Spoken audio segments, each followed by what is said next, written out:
exotic sounds, or some exotic sounds, I suppose, is more of a reasonable target.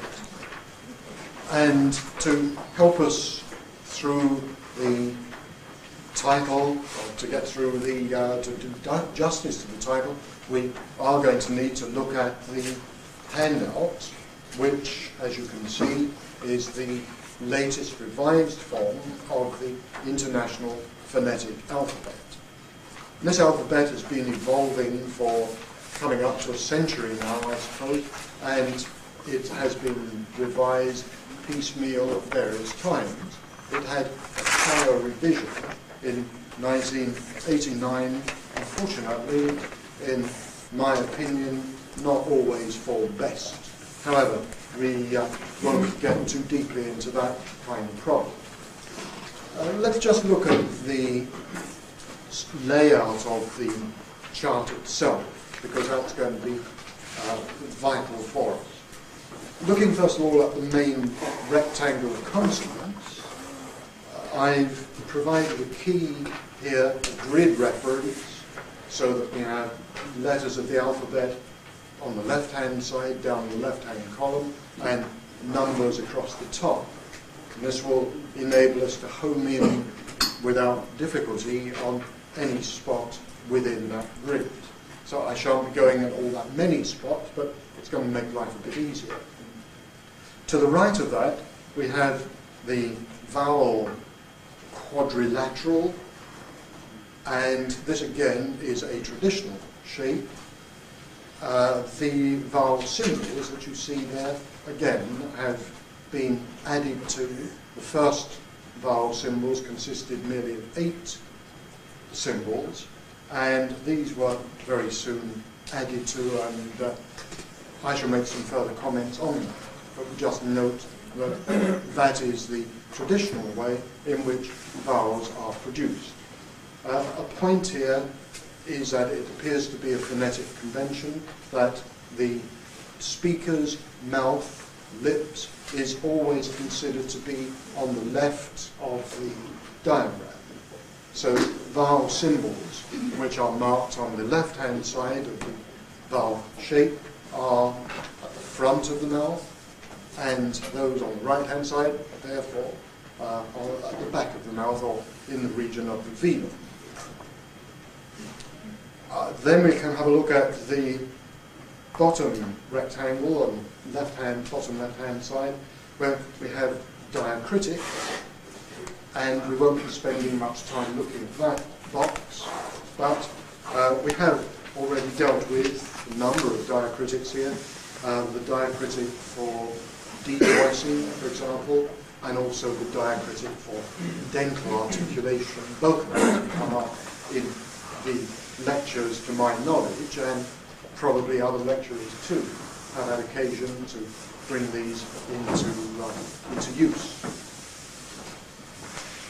Then, looking to the right-hand side, we have other symbols. These represent sounds which are not conveniently located in the main rectangle of the consonants. And as you can see, the top one here is, the top two are the voiceless labio-velar fricative, which is a voiceless version of W. So some speakers produce words usually spelled like that, apart from the who. A word like when would usually produce them as when. Okay. That is, an acceptable pronunciation. I was going to say it is not advisable for men to use this pronunciation, but because it's found mostly only with women in the British Isles, although in the United States and Scotland everybody would produce the pronunciation in that kind of word. But don't try to project it to the word who, because if we do it, it will sound very, very strange, because we don't say who, but who. Right, but otherwise, WH words have this possible pronunciation. And then we have the W symbol underneath that, which is a voice label velar approximant. Well, I'm not going to go through all of those symbols, obviously, because many of them are irrelevant. I'm not sure I can do all of them, to be honest, especially the epiglottal ones. I'm by no means convinced about my ability to do that. Therefore, I will not burden you with my problems in this area, but think about things which can be done reasonably. And then just looking down the bottom right-hand corner, where we have some suprasegmental. These are meant for longer utterances, often marking pitch, marking syllable divisions and that kind of thing. And again, here we're not really going to be referring to that in any sort of detail. I'm just pointing out the existence of these facilities to you to give you some idea of the resources which the IPA, the International Phonetic Alphabet, gives us. We don't have to use everything, but if we want a particular kind of representation for a sound, then pretty certainly we're going to find it somewhere on the IPA chart. So I hope that you will treasure your IPA charts from this moment on. Now, first of all, I did mention that some of the revisions of the IPA chart are not entirely felicitous in many people's opinion, and particularly if you would have a look at the top line of labels, label number 5 across the top, where we have the label post-alveolar. So we've got a box here which involves the tongue and various articulations. We have dental, alveolar, and then post-alveolar.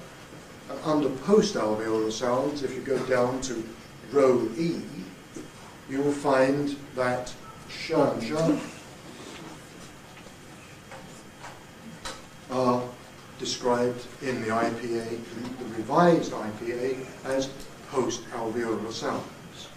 Now, I think that is very unwise.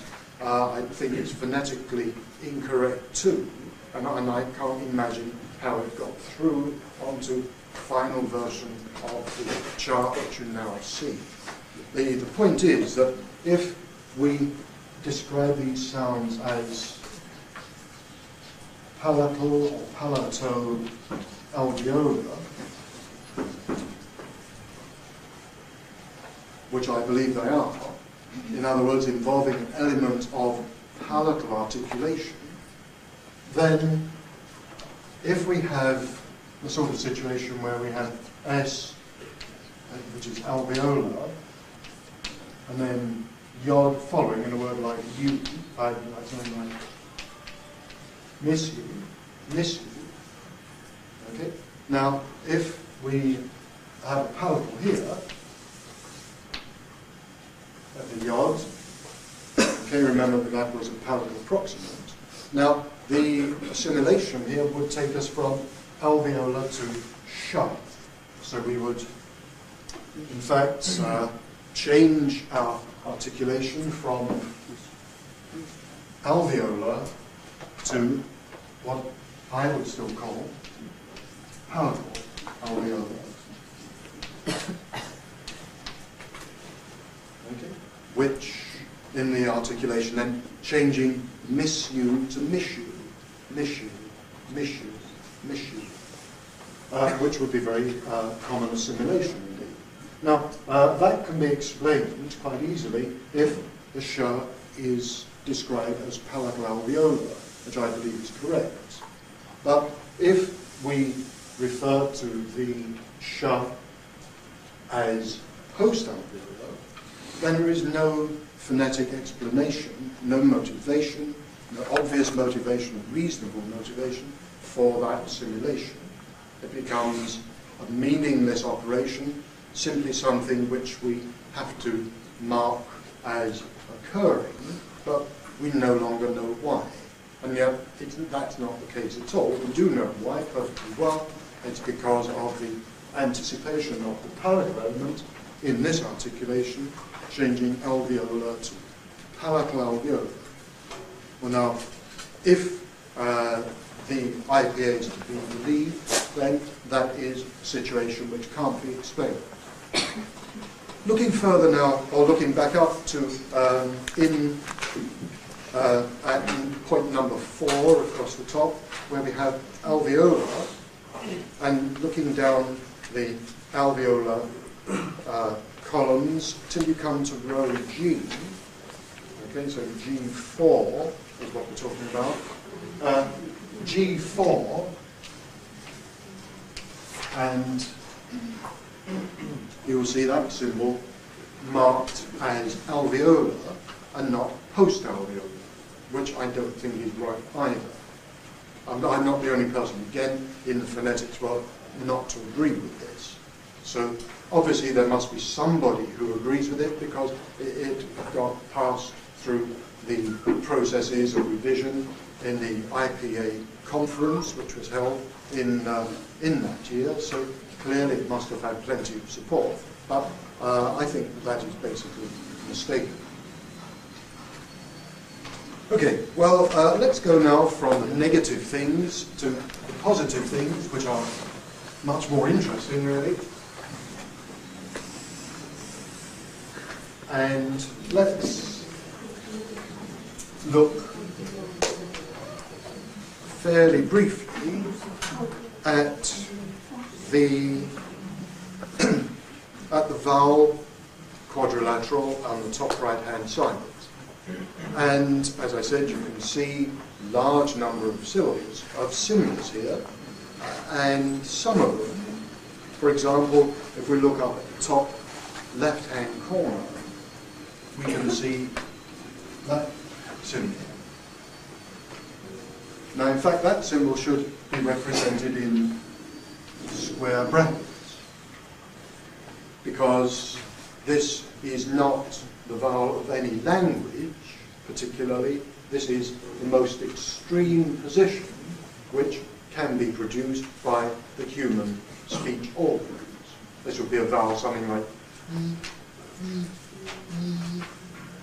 Now, we take, I'm just taking this as an example, we take the symbols from the IPA chart to represent the qualities of the vowels of our particular language. We take those symbols which are the nearest to the qualities which we have in our own language. Okay? So it doesn't mean to say that any language produces necessarily a quality like that. These are referred to often, these kind of extreme positions are often referred to as cardinal vowels. I'm not going to go through all the cardinal vowels, because that would be a lecture in itself, but just to take one example. So here, if we have the cardinal vowel E, then English realization of this would usually be something like, or RP realization, something like E, E, relaxed, centralized from that position. Vowels in other languages, like, well, French, German, Spanish, and what have you, might very well have qualities which are closer to the cardinal vowel than usual RP is. That doesn't make any difference, because once we move out into that sort of shape, once we move into the slanting bracket, then we automatically imply that we don't know precisely the pronunciation of the sound in the symbol. Right? The sound in the brackets, rather.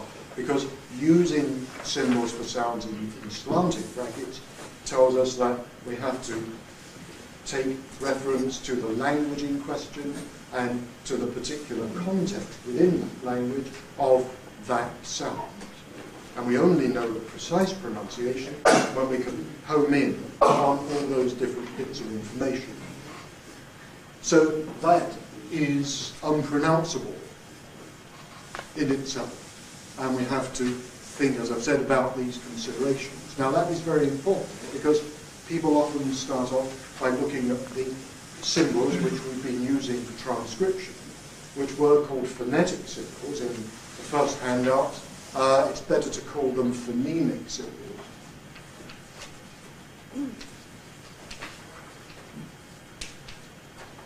So that is phonemic, and then we would use diacritics, marks attached to the cardinal vowel symbol to show how near to that particular cardinal vowel the target symbol was, or the target sound was, in that particular language, or even in that particular dialect, in that particular word. Because all of these things make a difference.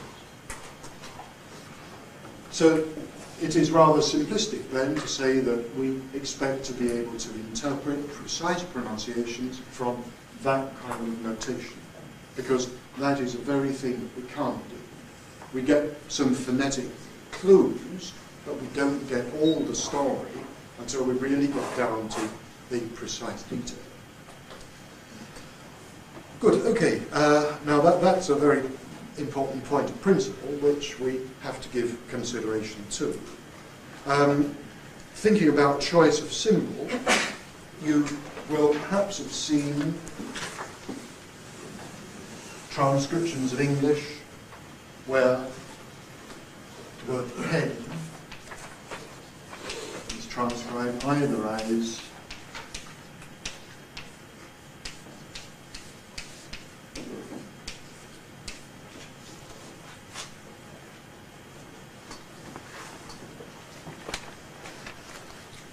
now it's interesting to note, if we look at the vowel quadrilateral, we will see that these two symbols occur on the left-hand side, therefore the front vowels.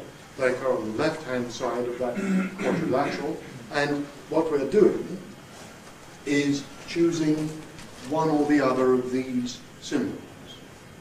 And first of all, in the Daniel Jones version, he represented that vowel in that word with this symbol, because at that time the pronunciation of English was closer to cardinal vowel, this is cardinal vowel number 2, so to that kind of vowel quality.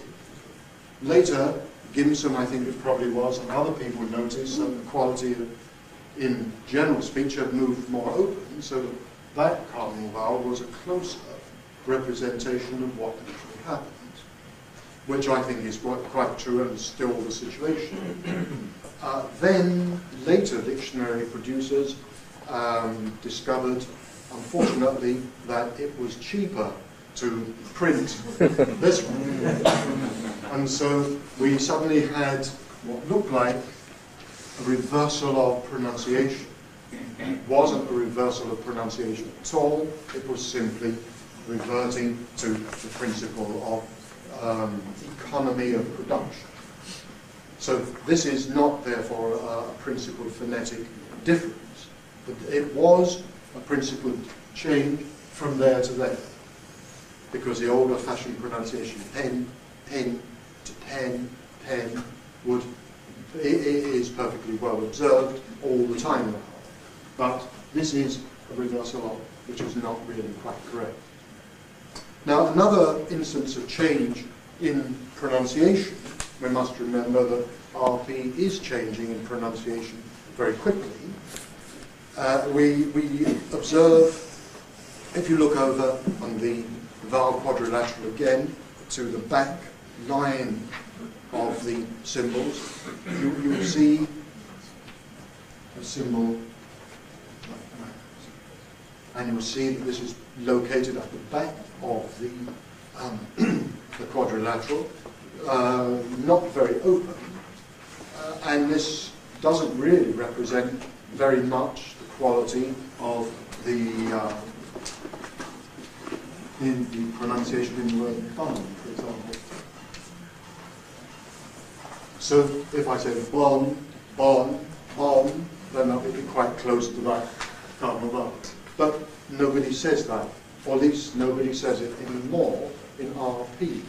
And the point is here that when Daniel Jones was first choosing a symbol for this particular vowel quality, his pronunciation was quite close to where it's located on the cardinal vowel chart. Okay, on the vowel chart here. So in the course of the evolution of English RP, from Daniel Jones' time to now, pronunciation has changed to a considerable degree, because nowadays we'd say that that pronunciation is really a central vowel and a pretty well open vowel for most people. Okay, not a back vowel anymore, certainly not a relatively raised vowel quality for most RP speakers. So there are changes then which are represented, reflected by differences, anomalies apparently, in the choice of symbols. The vowel system of RP then is moving around. I'm sure John Wells said this. It's not static. Nothing is static, of course, in this life. And the vowel system of RP is no exception. And it is changing to a considerable extent. And we don't know precisely the implication of those changes. All we can do is to try to tune into them, pick up what we think is a majority pronunciation. Okay, well now, enough of vowels. There is one vowel perhaps that we can have a look at though, and this will illustrate the point which I'm going on with. If we note that vowel quality, that vowel symbol is located in terms of quality up on the top right-hand corner, near the top right-hand corner. This is a vowel which is produced with rounded lips in RP, but there are lots of RP speakers who produce this particular vowel, or as in put without rounded lips. So they would say not put the book, but put the book, put the book, put the book, put the book, put the book, put the book. And this is both regional English, some regional speakers do this, and also many RP speakers. So this is an acceptable pronunciation within RP. So we can evolve a new sound from the symbols that we've already got, and we can take the nearest symbol on the chart, which will probably be that vowel, and we could say, well, okay, looking down at the diacritics, we want to move more to the centre, more to the left than that particular symbol represents. So we can use those, the two dots diacritic to show it moves to the centre a bit, and then we can use, if we want to show that it's closer, or the tongue is higher in the mouth for the English vowel than it is for that, the sound represented by that symbol, then we add another diacritic of that nature. And we've come across this diacritic before, certainly in the lectures that I've been doing. So this shows a closer articulation than the symbol without the diacritic.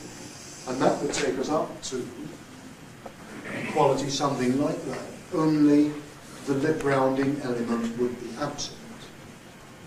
So you can see that if we want to create new symbols for qualities which aren't represented explicitly on the cardinal vowel chart, then we can do that perfectly easily by using the basic principle of starting with the nearest sort of abstract symbol and then using diacritics to represent movements in adjustments in different directions.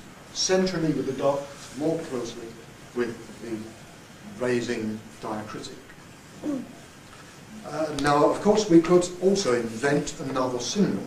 If we were using this regularly, we could actually invent a symbol for unrounded or. I'm sorry to interrupt, but is it possible for us to just show the same sound by putting a diacritic which shows lower to the good sound. Well, yeah, we could do that if we started off with the that one. If we take that as being, if the quality that we're aiming at is equidistant between this and this, and then we could start from whichever one we like. Yeah, indeed. And then we would have to say, okay, it's more central still, and then we're going to have a more open quality. And we're going to end up with something, in principle, in the same kind of area as the unrounded version of that. Yeah, it might, for some people, be closer to this one, for other people, closer to that. In some ways, if we were going to use this unrounded or at all frequently, if it became the most common realization in RP, for example, which it might do one of these days in the future, then we'd have to invent probably a new symbol, in the same way that new symbols have been invented on the left-hand side of the page here. So there is no problem about inventing new symbols, but we don't do it unless we can't think of any other way. If we just make a casual, let's say, reference to particular qualities, then we don't need to invent new symbols. But we can if we want to. In other words, we can do whatever we need to do to represent sensibly the sounds and consistently the sounds that we observe. And that's the whole point of phonetics. Okay, now moving down from those, I've said that we can get from familiar sounds to unfamiliar sounds, and my thesis this morning really is going to be that there aren't that many sounds which are totally exotic. So that is not all that exotic if you say that it's an unrounded version of the RP vowel. Then it's not exotic at all, just ordinary. Similarly, if we have a look at the row F, if we look at EF4,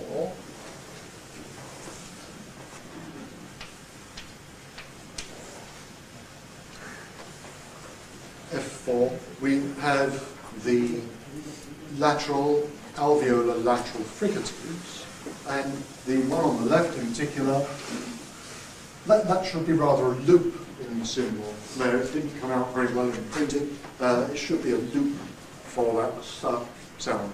And this is the kind of sound which is associated with the double L spelling in Welsh, so in things like Llangollen, or Llanberis, and what have you. This would be the sun. But it's also found, to a certain extent, in context in RP. If we have something like clear, then the realization of L there is either totally as that, or as half of that one and half of that one. So it's possible within one segment to have two different sounds. So here we don't have any voicing, we retain friction, clear, clear, clear, which I think probably I would do. But other people might not have the sound going all the way through, clear, clear, clear. And if we focus very carefully on the segment, we can perceive the change in the articulation from that to that. Okay, so this is by no means then a peculiar sound, not a remote sound, because we can get to it from an English RP context. Of course, to take it out of that context and put it in all sorts of other freer environments, like the beginning of the word, that's not so easy. But at least we've got a starting point. And then to turn the voiceless sound, star, into a voiced sound is also very easy, because we can turn sh into z by simply doing this. We can practice that transition. Therefore, we can turn into z by doing the same thing. Sorry. One of the problems about lateral fricatives is that one does tend to spit at people. So in the process of learning them, so it's probably better to be upwind of everybody who is practicing these.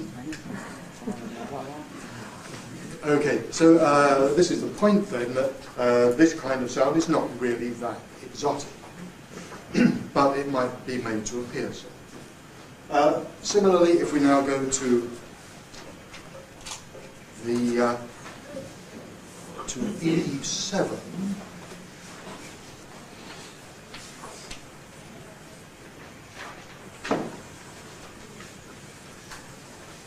where we have the palatal fricatives, and we have a symbol and if I do that one on the left, which is found in lots of languages,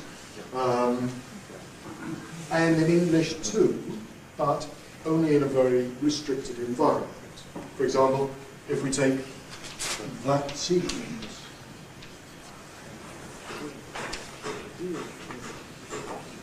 then the realization of that yod sound is, again, for many people, simply that. Pure.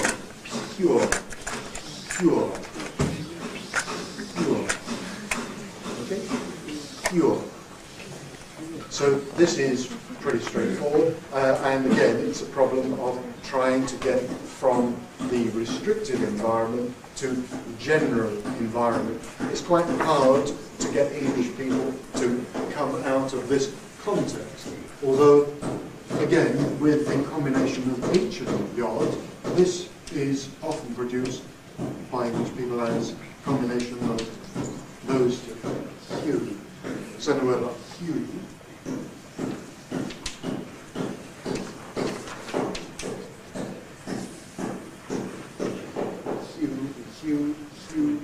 The combination would be of these two. Fricative, voiceless, hue, and then a period of non-fricative, so voiced and without friction. So hue. And this again is a context which is restricted, but we can, if we really work on it, train ourselves to extract from this common familiar context to broaden to a freer context where we can produce it on its own or in any location within a word that we choose. So that's really not a problem at all. Looking now at this one, the voice sound, this one doesn't usually occur in English because, as I said in the lecture on consonants, our realization of that phoneme is usually as a non-fricative. Okay? But if we consider the addition of friction here, changing to, then that pronunciation is not usual in English words like yes, yes, beautiful, beautiful, but it is possible. Some people would say in a very emphatic way, beautiful. Oh, it's beautiful. Okay? And if I would say that, beautiful, then I'm using, by individual choice, a realization of the yod phoneme, which is actually that. I wouldn't normally use it, but I would use it on some occasions. Of course, you have to be rather careful here, because if your tendency is to produce in English the yod from your own language, and if the yod in your own language happens to be fricative, then that's going to make you sound as if you're a very emphatic kind of person. And that is not a good thing, because you don't want to sound emphatic or dogmatic on occasions when it's not appropriate. So it wouldn't be right to say beautiful unless you were particularly and deeply moved by whatever it is you're contemplating which provokes that response. Okay? So under normal circumstances, we don't have friction. So this would then bring make a point fairly clearly. Now looking at, if we can, at B2. And we have that symbol. Now again, this is the labiodental, as you can see from the label, it's the labiodental nasal and voiced, of course, so that's the sound ma, ma, ma. And again, this is from English, because if we have a combination of N or N plus F or V, then we produce a labiodental nasal instead of these. So the precise realization of those sounds then is as labiodental nasal. If you can see that the other columns for the column 2, if you look down column 2, you can see that there are not very many symbols in that column, but it will be quite possible to have labiodental plosives by taking the symbol P, for example, and adding a dental diacritic to it. And that will change it from pa to pa. And again, that does happen in English in particular circumstances when P occurs before F or V again. So this would be fairly straightforwardly observable within the context of English normal pronunciation. So we're not, although these sounds appear to be rather strange, they're not really very exotic at all. Now, just looking quickly at the next section, and this unfortunately will have to be the last one. Let's just see the, let's look at I, and then just look at row I think is the best idea. And here we have what we call ejectives. And again, in English, we have the possibility of ETK if they are followed by, in other words, at the end of the word, then port or something like that, then we can produce these as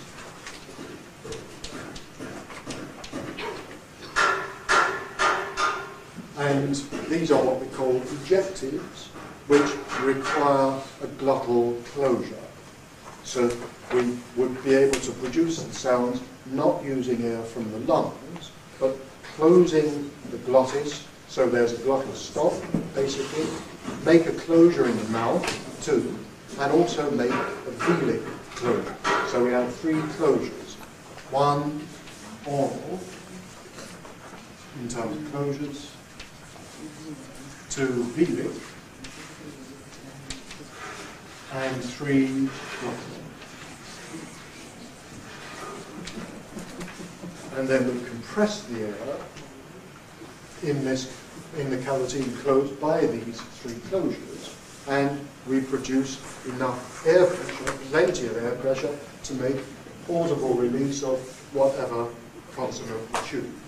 So in a word like stop, stop, under some circumstances, I know that I would say stop, stop, or hop, or look, look. Okay, so I'm producing the K, holding my breath. And we can just practice that if we take a deep breath and hold it, and then I can do rows and rows and rows of those sounds until my breath runs out, and then I have to stop. As soon as I start trying to breathe, then, of course, glottis has to open, and then the setup for this kind of sound is destroyed, so we can't produce it. So these sounds are regularly produced as part of native English, relaxed English. Many English people think that they are difficult to do. And I had one occasion where a student was saying that she couldn't do ejectives. She said, no, I just can't do them at all. And we practiced and practiced in class, and it was no good. She couldn't do it genuinely then. But whilst we were having a break in the lecture, she was talking to a friend, and she was saying, what do you think I saw? A white cat. A white cat. And she could produce ejectives, of course, perfectly well, except she didn't know that she was doing it. So it's one thing to be able to control the pronunciation that you're doing in a practical class, and it's another thing to use the sounds in their natural environment. And what we're trying to do is to, in a sense, eavesdrop with one part of our brain, our phonetic part of our brain, on the non-phonetic lay person's pronunciation and home in on what's going on. So this sounds like a sort of split personality, but in fact phoneticians are not damaged permanently by this kind of operation. Indeed, they find it the most enjoyable and pleasurable operation, as you will find if you look at Catford's remarks about being a phonetician. Now, I think that, in fact, has to be the end of this morning's session. I hope that has at least covered some of the things which would be included under exotic sounds.